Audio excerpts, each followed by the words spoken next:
Thank you so much, Steve. And I have to thank, too, Stephen Walsh, who nabbed me in the Fed rally in San Francisco and introduced me to Stephen's work, and I was so impressed by his book.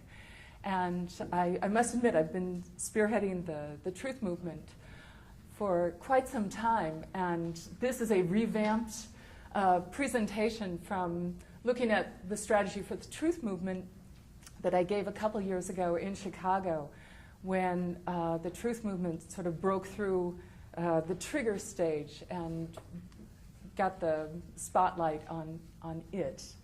And I am greatly appreciative to my mentors, including Bill Moyer, who wrote this book and was doing the Social Movement Empowerment Project for 40 years, as well as Bob Swan, the president of the E.F. Schumacher Society, and Tom Attlee, who started the Co-Intelligence Institute, who've been great mentors and have encouraged me to do the work that I do. And Bill Moyer, he wrote this book, Doing Democracy, but he also did wonderful workshops for personal transformation and also looks at the larger picture of global transformation.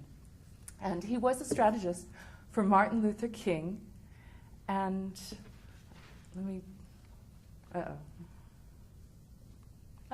okay.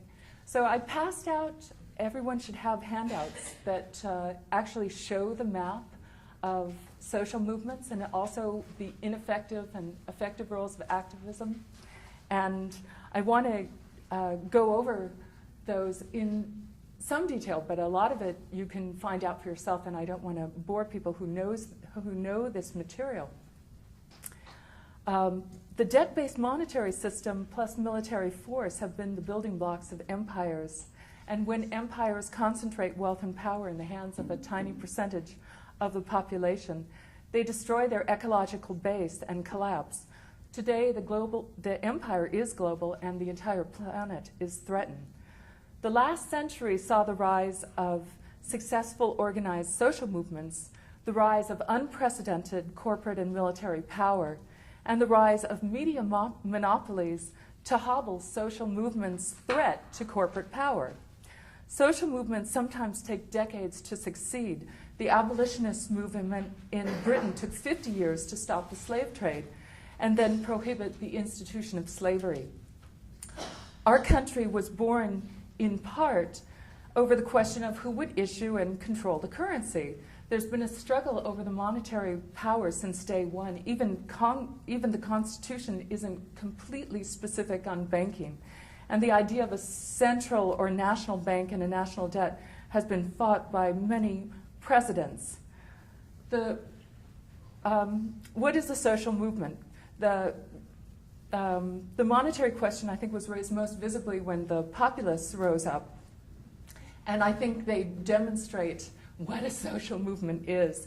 Collective actions which alert, educate, mobilize the public, sometimes over years and decades, to challenge the power holders and the whole society to redress social problems or grievances to align with deeply held social values. And Charles Postel authored The Populist Vision, and he described the parallels between the populist struggle and the struggles now taking place against corporate rule. In the early 1890s, a coalition of farmers' alliances, labor organizations, and middle-class activists put together the People's Party, or the Populist Party, and I was so delighted when Greg touched upon some of their methods, because I think, and we've asked him to join the panel in the afternoon, because I think he adds great insight into where we are now. There's so many parallels and what we need to do. They scored successful electoral successes unmatched by any third party since the 1850s, and they rocked the corporate establishment. At the time, Americans experienced wrenching changes wrought by globalization, technological innovations, and the growth of corporations. The advent of telecommunications made the world a much smaller place, facilitating economic centralization.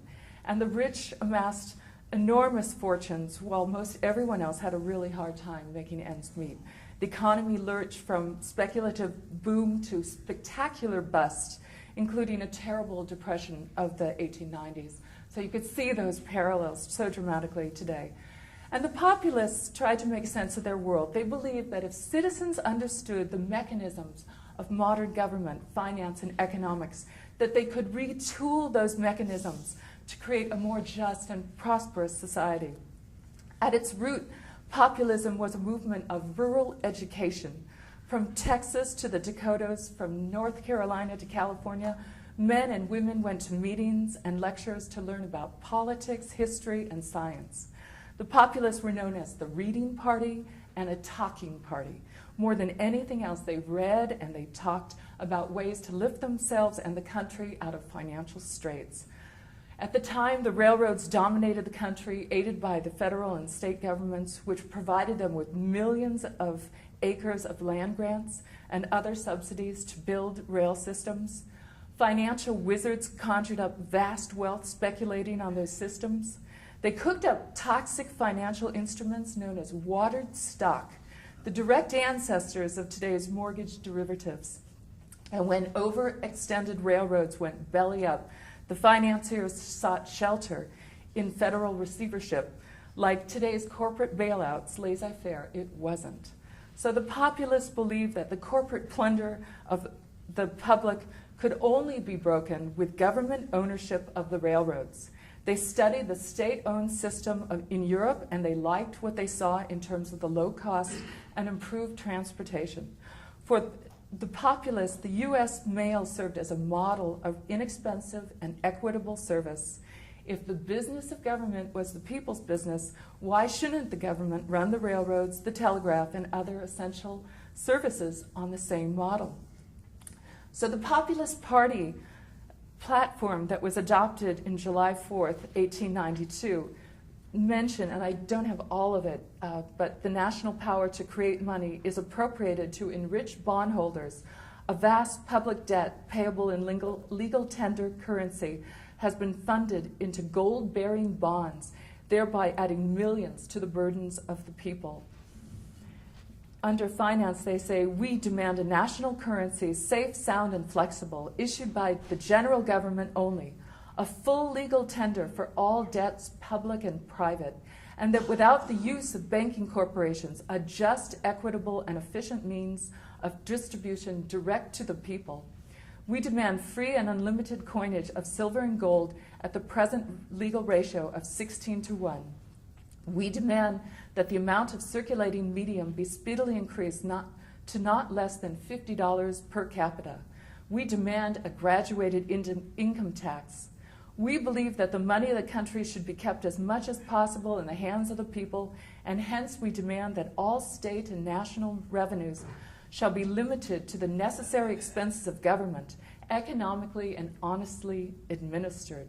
We demand that postal savings banks be established by the government for the safe deposit of the earnings of the people and to facilitate exchange. They had another component in there too, so that farmers could sell their crops and get money so they wouldn't lose their land. And I'm afraid they lost that battle, so we have farmers aren't even mentioned anymore on the Census Bureau, and we have most of the land in the hands of giant agribusiness. From the preamble written by Ignatius Donnelly, this might sound familiar to you. We meet in the midst of a nation brought to the verge of moral, political, and material ruin. Corruption dominates the ballot box, the legislatures, the Congress, and touches even the ermine of the bench. The people are demoralized. Most of the states have been compelled to isolate the voters at the polling places to prevent universal intimidation and bribery. The newspapers are largely subsidized or muzzled, public opinion silenced, business prostrated, homes covered with mortgages, labor impoverished, and the land concentrating in the hands of capitalists. The urban workmen are denied the right to organize for self-protection. Imported, pauperized labor beats down their wages. A hireling standing army, unrecognized by our laws, is established to shoot them down. The fruits of the toil of millions are boldly stolen to build up colossal fortunes for a few, unprecedented in the history of mankind, and the possessors of those, in turn, despise the republic and endanger liberty. From the same prolific womb of government injustice we breed the two great classes, tramps and millionaires.